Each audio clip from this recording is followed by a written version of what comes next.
بسم الله الرحمن الرحيم إنا أنزلناه في ليلة القدر وما أدراك ما ليلة القدر ليلة القدر خير من 1000 شهر تنزل الملائكة والروح فيها بإذن ربهم من كل أمر سلام هي حتى مطلع الفجر.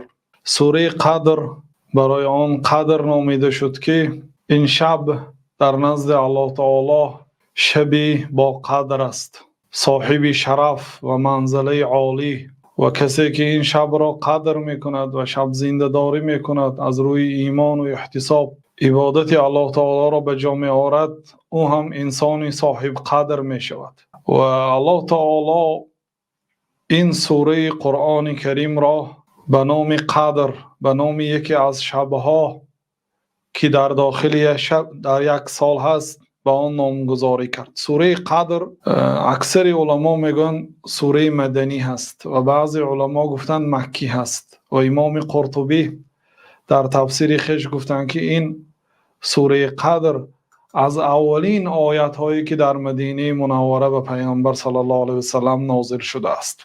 و این یکی از قولهای عبدالله ابن عباس و قول ضحاک است. انا انزلناه فی لیلة القدر. الله تعالی گفت که ما قرآن کریم را در شب قدر نازل کردیم، یعنی جملتا واحدتا، یعنی یک و یک باره تمام قرآن را در شب قدر از آسمان دنیا، از لوح المحفوظ به آسمان دنیا. این روایت ابن عباس است. و این چنین ما این قرآن را در شب قدر نازل کردیم به معنای اینکه اولین آیت و پیغمبر صلی الله علیه و سلم وقتی که آمد در شب قدر بود. سوره اقرا در ماه مبارک رمضان در شب قدر بود. انا انزلناه فی لیلة القدر. ما این قرآن را در شب قدر نازل کردیم. بعد از آن گفت که و ما ادراک ما لیلة القدر. تو میدونی که شب قدر چی شب است؟ وقتی که الله تعالی چنین اسلوب را میگوید، این دلالت به مهم بودن هر چیزی که الله سبحانه و تعالی به این اسلوب استفهام میکند، یعنی طلب سوال. در اینجا الله تعالی به پیغمبر صلی الله علیه و سلم خطاب کرد و ما ادراک ما لیلة القدر. تو میدونی شب قدر چی شب است؟ بعد از آن الله سبحانه و تعالی تفسیر کرد، گفت که لیلة القدر خیر من 1000 شهر. شب قدر بهتر از 1000 ماه عبادتی که در داخل اون 1000 ماه شب قدر نیست. یعنی در زمانهای قدیم امتهای پیشینه شب قدر نداشتند. الله سبحانه و تعالی از مهربانیش و از فضیلت این امت که عمر اینها را کوتاه کرد، ولی برای این امت چیزایی داد که اونها را میگذراند. آدم های پیش گذشته از ما واقعا شخصانی با قوت بودند، هم در قد و قامت و هم در قوت. کانو اشد منکم قوتا. الله تعالی که اونها بسیار با قوت بودند نسبت شما. واقعا آنها قوت عظیم داشتند، در کوه ها زندگی میکردند. این خیلی ترقیاتی که در زمان ما هست در زمان اونها اون طرف در زمان پیامبر صلی الله علیه و سلم، یا حتی میشود گفت در بعضی منطقه ها 100 سال 200 سال پیشتر نبود. حالا هم در بعضی کشورها بعضی منطقه های هست که حال قوه برق نرسیده است، عیناً زمانی گذشتگان زندگی دارند در خیمه ها. یعنی اونها هزارها سال عمر میدیدند. لیکن امت محمد صلی الله علیه و سلم اگر یک شب در داخل یک سال شب قدر را اگر شب زنده داری کند، با طاعت و عبادت شب را زنده بیدار خوابی کردد، با طاعت و عبادت گذراند، از 1000 ماه بهتر است. میگه یعنی این زیاده از 83 سال و 3 ماه است. تصور کنید اگر بنده در طول حیاتش 10 سال اگر شب قدر را شب زنده داری کند، گویا از 800 سال اضافه عبادت کرده است. اگر رفت و 20 سال شب زنده داری کند 1600 سال اضافه، اگر 40 سال باشد الکی 2000 یا قریب 3200 سال میشد. 40 سال عمرش اگر یه بنده 60 ساله شود و از این 40 سال عمرش اگر شب قدر را دریافت کند گویا عبادت زیاده از 3000 سال عبادت کرده است. بنابراین این مهربانی الله تعالی برای این امت است. بنابراین الله تعالی بار دیگر گفت که و ما ادراک ما لیلة القدر، تو میدونی شب قدر چی است؟ لیلة القدر خیر من الف شهر، شب قدر بهتر از 1000 ماه عبادت. این تفسیر قرآن با قرآن است.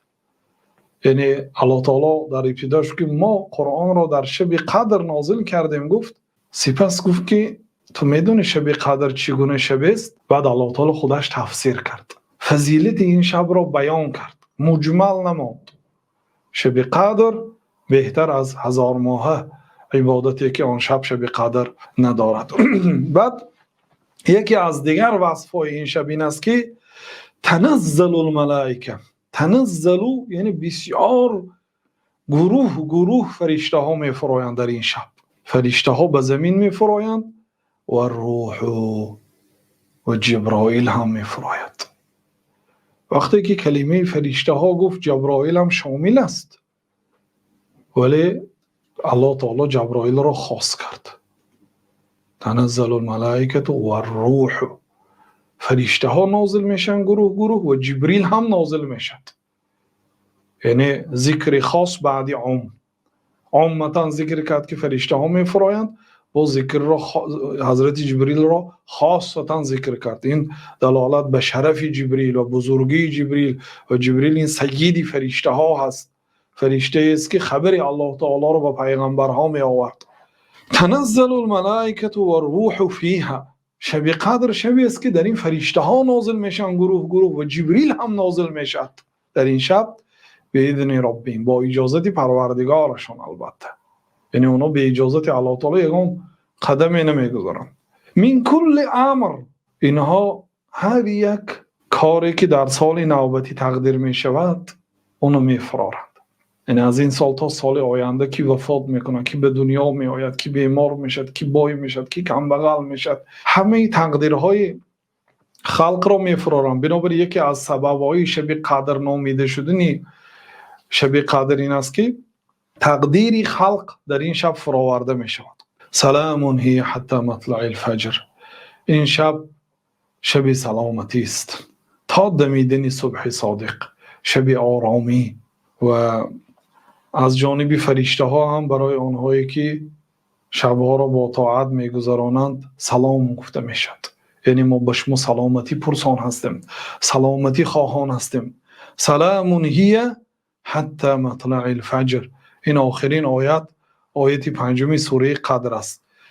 این شب همه شب خیر است، شب مبارک است، از ابتدایش تا انتهایش. ابتدایش یعنی از آن شام تا آخرش از آن بامداد، یعنی شب پره، شب سالم است و این بهترین شب در داخل سال است. و بعض علما از صحابه ها مانند حضرت ابی بن کعب سوگند یاد میکردند که شب قدر شب 27 است و در بعض روایت ها هم آمده است که شب قدر را در شب 27 ماه مبارک رمضان جستجو کنید. و بعضی علما بعضی لطیفه ها را عاید این سوره ذکر کردن، لیکن این علم نیست. این نمیشه گفت علم تفسیر یا علمی مثلا احکام و به این گونه، یعنی که علم ها تکیه کرده نمیشه،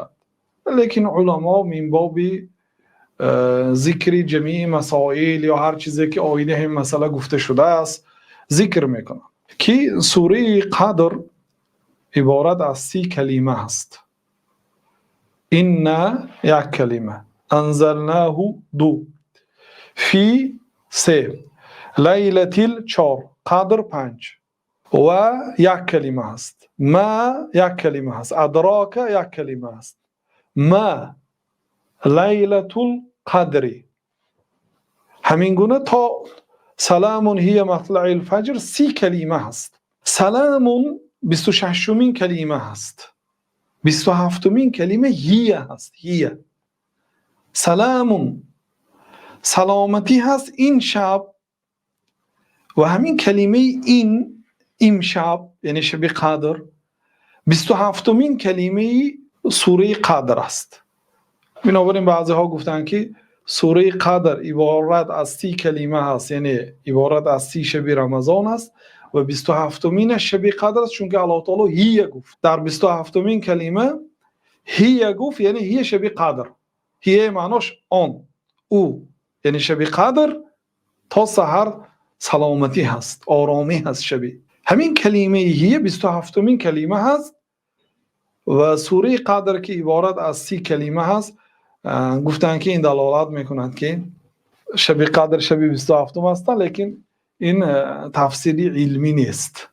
این همچون علما من بابی چخیلی که گفتیم ذکری تمامی سخنهایی که در زیر آیت گفته شده است ذکر میکنن، ولی به این چیزها تکیه کرده نمیشه. بعضی علما ممکن این همتون امتحان است که میخیل موافقت کرده است، لیکن قول صحیحی که ما بارها در صحبت‌های گذشته گفتیم شب قدر در داخل 10 شب، در داخل 10 شب آخری ماه مبارک رمضان پنهان است. کسی اگر این 10 شب رو شب زنده داری کند به شب قدر موفق می شود. و ما سخن حافظ ابن حجر را گفتیم که 46 قول در فتح الباری ذکر کردن، از همون 46 قول یک تاش شب 27 است و امام سیوطی 50 قول نقل کردن. یعنی عالمان در این باره 50 قول دارند. یکی همون 50 قول این شب 27 است و خیلی از عالم‌های بسیار شب 27 را شب قدر گفتگی هستند. این اجتهاد است. و هر حال امشب شب 27 است. این شب را غنیمت دانید. هر چقدر میتوانید نماز زیاد، دعای و ذکر عبادت زیاد کنید. الله سبحانه و تعالی ما شما را از شب قدر محروم نگرداند. و صلی الله و سلم علی نبینا محمد و علی آله و صحبه اجمعین.